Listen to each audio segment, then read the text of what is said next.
Olá, olá, querido amigo, querida amiga. Estamos aqui para una vez más reflexionar en la palabra del Señor. Hoy estoy en un lugar distinto, acá en el estudio de la Unión Paraguaya de los Adventistas del Séptimo Día. Hoy, mañana y también domingo estaremos acá para reflexionar en Proverbios. Así que yo quisiera en este momento tener un momento especial para orar contigo antes de leer la Biblia. ¿Vamos a orar? Querido Padre, bondadoso Dios, gracias por la oportunidad de estudiar tu palabra. Una vez más, pedimos tu sabiduría en el nombre poderoso de Jesús. Amén.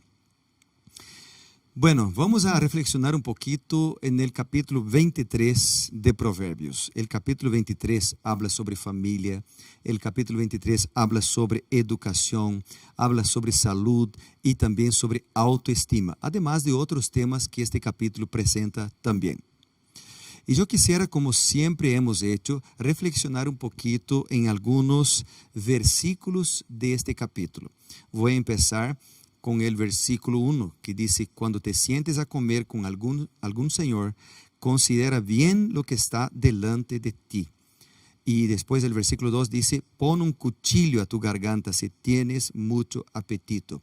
Estos dos versículos no están haciendo una prohibición para no comer, sino que estos versículos están hablando de autocontrol. Estos versículos están hablando de equilibrio y de tener cuidado con la alimentación. ¿Te acuerdas que nosotros hemos visto en el capítulo 20 la orientación para tener cuidado con la salud y no tomar vino?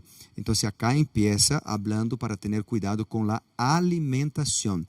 Es lo mismo que, por ejemplo, hizo Daniel en el capítulo 1, versículo 8, cuando dice: Daniel propuso en su corazón no contaminarse con la porción de la comida del rey, ni con el vino que él bebía.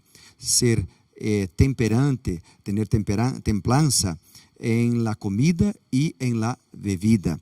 Este principio en el capítulo 23 se repite no solamente acá, sino que más adelante. Por ejemplo, cuando miramos el versículo 20, dice: no te juntes con los bebedores de vino, ni con los comilones de carne. Lo que el texto está hablando acá es una vez más un llamado, una orientación para la templanza, para cuidar con lo que comemos y con lo que bebemos, porque es uno de los 8 remedios naturales para tener salud, para tener la mente más clara, para escuchar la voz de Dios. Y después el capítulo presenta desde el versículo 29 hasta el versículo 35 una reprensión, una amonestación en contra la bebida que contiene alcohol. Entonces, desde el versículo 29 empieza a hacer preguntas: ¿para quién serán los ayes? ¿Para quién el dolor? ¿Para quién las rencillas? Etcétera, etcétera. Y el versículo 31 entonces recalca y dice: no mires el vino cuando rojea, cuando resplandece su color en su copa. Entonces hay un llamado fuerte para ni mirar para el vino, porque contiene alcohol, porque destruye la vida, porque destruye la mente. Podemos decir, por lo tanto, que el capítulo 23 hace un llamado para que cada uno de nosotros podamos cuidar de nuestra salud. Y si tú miras en Tercera de Juan, versículo 2, Tercera de Juan 2, dice que el deseo del Señor es que tengamos salud. Y si Dios desea que tengamos salud, por supuesto, Él nos ayudará a cuidar de nuestra salud. No tengas miedo, no tengas duda de que Dios te podrá ayudar a cuidar del templo del Espíritu Santo que sos vos. Otros versículos que yo quisiera mencionar aquí, por ejemplo, es el versículo 4, que dice: no te afanes por hacerte rico, sé prudente, has de poner tus ojos en las riquezas que son nada. Un consejo para que tengamos prudencia y no tengamos envidia. El versículo 7 dice: ¿cuáles son sus pensamientos? Tal es Él.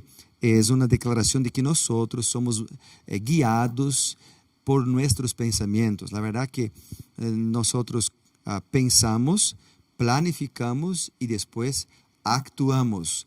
Y nuestros pensamientos son construidos a través del contenido que nosotros miramos o escuchamos. Entonces, cuidado con los temas que tú ves en la tele, por ejemplo, o que tú miras en la internet, porque nosotros somos lo que vemos y nuestros pensamientos son lo que nosotros pensamos, vemos, escuchamos, leemos.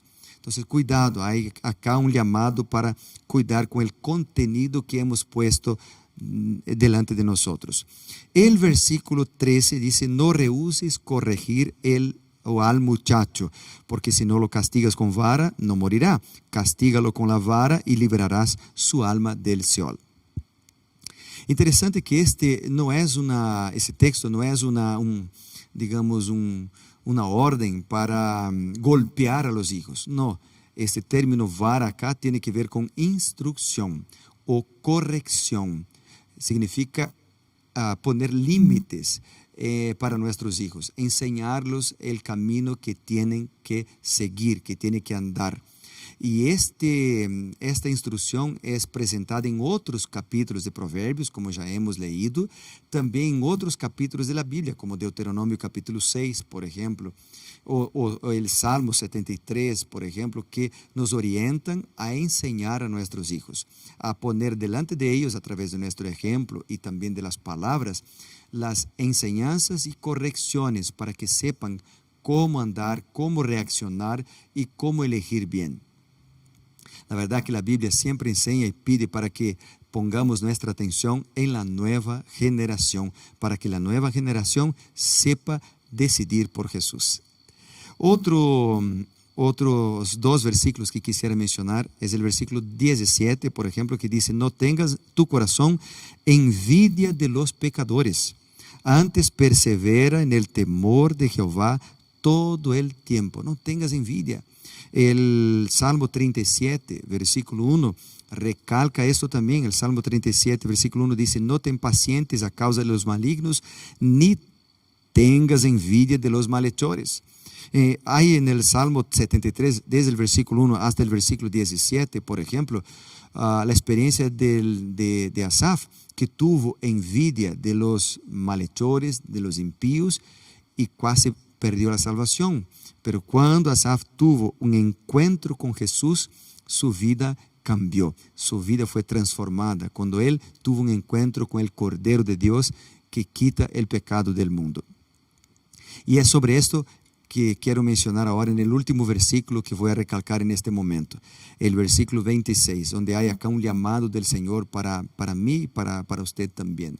El versículo 26 dice: dame, hijo mío, tu corazón, y miren tus ojos mis caminos. Dame, hijo mío, tu corazón. Dios te está llamando en este momento para que tú puedas entregar tu corazón a Él. La verdad que Cristo golpea o toca la puerta de tu corazón. Apocalipsis capítulo 3, versículo 20 dice: yo estoy a la puerta y llamo. El que abre la puerta, entonces yo entraré en su vida, entraré en su casa para cenar con Él. Querido amigo, Dios toca la puerta de nuestro corazón a través del Espíritu Santo, pero la decisión de abrir la puerta es nuestra. Tenemos libre albedrío para decidir si vamos a abrir la puerta para que el Espíritu Santo transforme nuestro corazón, cuide de nuestros hijos, nos ayude a tener buenas elecciones, nos ayude a enseñar la nueva generación, nos ayude a tener equilibrio, templanza, como presentado acá en el Proverbios 23. Solo con la ayuda del Señor es posible tomar buenas decisiones, hacer buenas elecciones. Yo te invito ahora, en este momento, no importa quién eres, qué estás haciendo, a tomar una buena decisión por Jesucristo. Dios te está llamando en este momento. Vamos a entregar nuestro corazón a Él. Vamos a abrir la puerta de nuestro corazón para Cristo. Quiero orar por vos en este momento, por este motivo. Querido Padre, bondadoso Dios, gracias por la oportunidad que nos das de estudiar tu palabra cada mañana. Yo no sé cuál es para quién estoy hablando en este momento, pero conozco a ti, Señor, y sé que tú conoces a cada uno de nosotros y puede ayudarnos, capacitarnos, liberarnos. Entonces, en este momento entregamos nuestras vidas en tus manos, pues oramos en el nombre poderoso de Jesucristo. Amén y amén. Que Dios te bendiga muchísimo, Gracias por acompañarnos. Mañana nos vemos aquí una vez más para estudiar Provérbios 24 y ser reavivados por su palabra. Chao, chao.